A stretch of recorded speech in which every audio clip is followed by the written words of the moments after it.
In Columbia Pictures' new sci-fi thriller, Gattaca, we get a frightening look at the not-too-distant future with Irene, played by Thurman.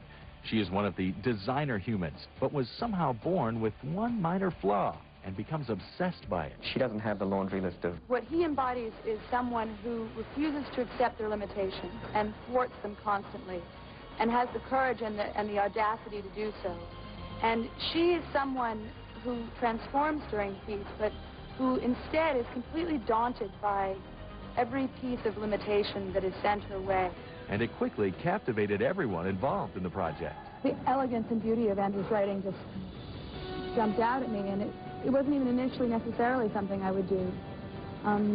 It just kept coming back, and I met with him just to meet with him, and we talked about the piece and the world that he created, and it was so fascinating that it's kind of sped on from there. He doesn't look offended if a line doesn't play. He doesn't look terrified if a choice totally contrary to his own is presented to him and works.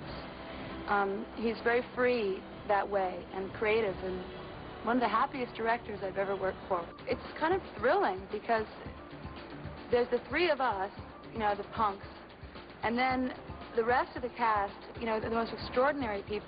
You know, the list goes on in every part.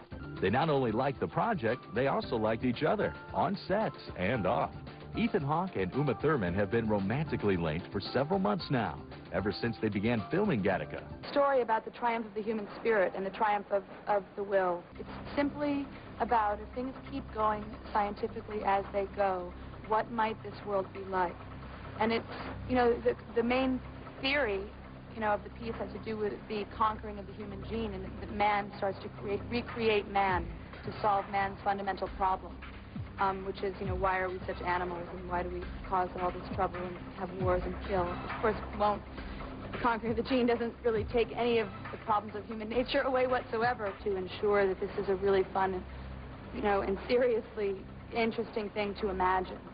And that's kind of what the film sets out to do, is imagine when a drop of your perspiration can suggest that you are capable of committing crimes, incapable of holding down a job, incapable of